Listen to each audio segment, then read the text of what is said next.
үнэхээр гайхалтай чөлөөлөглөө. Юунаас чөлөөлсөн талаараа ярихгүй юу? За.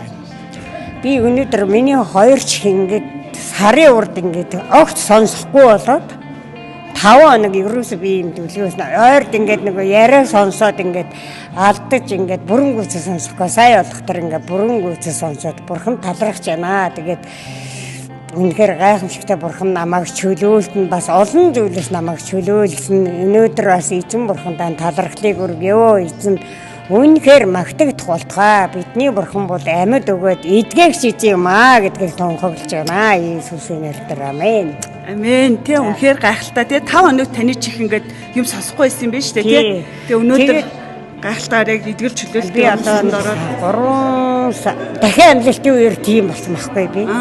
Дахин амлалтын үеэр тэгээд бид нэр ер нь аягүй их дуутай, чимээтэй орчинд амьдардаг юм байна гэдгийг чих гэхэд одоо маш их үүрэг оройртой юм байна. Бидний чих хоолын дуу аваа ялгах, ойрын дуу аваа, хүний дуу хоолой ялгах айгүй олон үүрэгтэй юм байна. Тэгээ бид нэр бие биедээ ингээд чихний талаар бодохдоо гадна бүс одоо үүргийг ингээ бодсон чинь маш их үүрэгтэй юм байна гэдгийг ойлгосон. Тэгэхээр нөгөө байгаа зүйлээ нөгөө ингээд сонсохгүй болчингууд тэр үүргийг мэдэрч ин тэ байгаа айгүй их мэдэрч байгаа.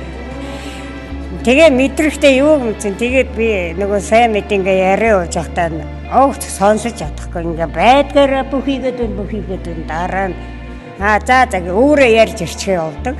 Тэгсэн дараа нь ингээд сонсоод ингээд одоо өнөөдөр бол бүрэн гүйцэд ингээд сонсохдоо баяртай байна. Бурхан магтагдах болтугай.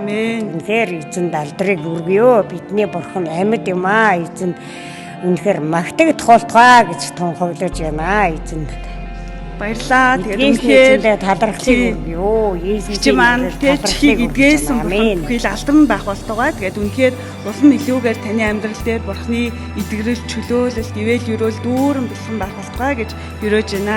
Амен. За баярлалаа. Бурхан магтагдах болтугай.